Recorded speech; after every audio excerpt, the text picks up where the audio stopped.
একসাথে ষড়যন্ত্রকারীর বিরুদ্ধে রুখে দাঁড়াও একসাথে ষড়যন্ত্রকারীর বিরুদ্ধে রুখে দাঁড়াও একসাথে ষড়যন্ত্রকারীর বিরুদ্ধে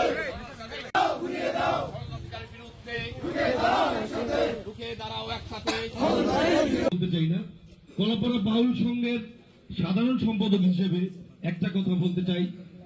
আমাদের ইউনো মহোদয় যেদিন সিস্টেম করে গুছিয়ে কোথায় বসে কি করেছে আমাদের হাতে সব তথ্য এসছে, এবং ওই ছেলে ষড়যন্ত্র করে গতকালকে যে মানববন্ধন করেছে সেখানে আপনারা দেখেছেন, আমার হয়তো বলার দরকার নেই, আপনারা ফুটেজগুলো আছে, সর্বোচ্চ 20 থেকে 22টা ছেলে হয়েছে, এর মধ্যে আমার মনে হয় প্রাইমারির ছেলেরাই বেশি আছে। অন্যতম সদস্য কলাপাড়ার গর্বিত সঙ্গীত শিল্পী সংস্কৃতি কর্মী তানজিল রহমান জয়কে অনুরোধ জানাচ্ছি কিছু বলার জন্য। ঘটনাটির জন্য আমরা এখানে দাঁড়িয়েছি, এটি একটি দুঃখজনক ঘটনা, কিন্তু এই ঘটনাটি এখানে তৈরি হওয়ারই কোনো অবকাশ নেই, কারণ একটি মিথ্যে ঘটনা এখানে সৃষ্টি করা হয়েছে। আমি একজন আইনের ছাত্র, আমি সেক্ষেত্রে আইনটা আপনাদের বলে দিচ্ছি। দণ্ডবিধি 1860-এর 499 ধারায় বলা হয়েছে, যদি কোনো ব্যক্তি কথার দ্বারা, কাজের দ্বারা বা কোনো ব্যঙ্গচিত্রের দ্বারা অন্য কোনো ব্যক্তির খ্যাতি বা সম্মান হানি করে, সেক্ষেত্রে তিনি মানহানির মতো অপরাধ করেছেন, এবং এর শাস্তি 500 ধারা এবং 501 ধারা ও 502 ধারায় বর্ণিত আছে। অবশ্যই এই অন্তর, যে গুম অন্তর নামে পরিচিত, সেই অন্তরের এই মানহানির দায়ে তাকে সাজা পেতে হবে। এলাকার উন্নয়ন এবং আমাদের ভালোর জন্যই আমরা এই প্রতিবাদে নেমেছি, যে একটি ছেলে যাকে আমরা গুম অন্তর হিসাবে চিনি, সে ইতিপূর্বে একটি নাটক, তাদেরকে আমরা সাধুবাদ জানাই। যা ঘটবে তাই মিডিয়া লিখবে, করবে, দেখবে, জানাবে, সবাই জানবে। আমার একটি জোর অনুরোধ রয়েছে মিডিয়া কর্মীদের, কোনগুলো সংবাদের উপযোগিতা আছে কিনা, কোনগুলো কল্যাণকর এলাকার জন্য, সামাজিক দায়বদ্ধতা কোন কোন ক্ষেত্রে রয়েছে, এগুলো অবশ্যই মিডিয়া কর্মীরা খুব ভালোভাবেই জানেন। সকল শ্রেণী পেশার মানুষ একসাথে দাঁড়িয়েছি। আপনারা জানেন যে গতকালকে একটা মানববন্ধন হয়েছে এর প্রতিবাদে কলাপাড়াতে।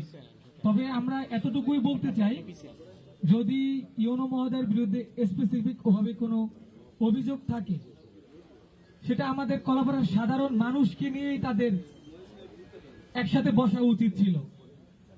যখন তারা নির্দিষ্ট কিছু সংখ্যক শিশু কিশোররা যখন এখানে দাঁড়িয়েছে, তার মানে এটা বোঝাই যায় এটা উদ্দেশ্য প্রণীত। অবশ্যই আজকে আমরা যে বিষয় নিয়ে দাঁড়িয়েছি এখানে, এই মানববন্ধন, যে গতকাল একটা অপ্রীতিকর ঘটনা ঘটেছে।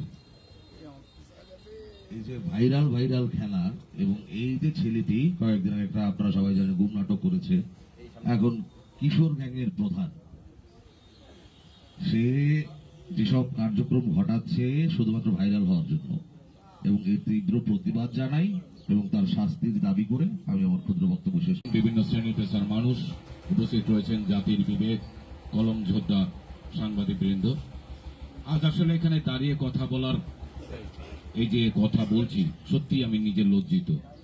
কারণ এ কারণেই লজ্জিত, আমরা একটি সামাজিক এবং সাংস্কৃতিক এবং ক্রীড়া ব্যক্তিত্বকে নিয়ে হেয় প্রতিপন্ন করায় আমরা এখানে তার প্রতিবাদে দাঁড়িয়েছি। এটা সত্যি আমাদের জন্য লজ্জাকর এই কারণে, কলাপাড়া এর আগে অনেক ঘটনা ঘটেছে, তার বিরুদ্ধে আমরা দাঁড়িয়েছি, কিন্তু আজকে এমন একটা লোকের জন্য আমরা দাঁড়িয়েছি, যিনি কলাপাড়ায় এসে সাংস্কৃতিক অঙ্গন বলেন, ক্রীড়া অঙ্গন বলেন, সামাজিক সংগঠনগুলো বলেন, যাদের প্রতি তার খেয়াল ছিল একেবারে অকৃত্রিম, এবং তিনি সর্বদা খেয়াল রেখেছেন।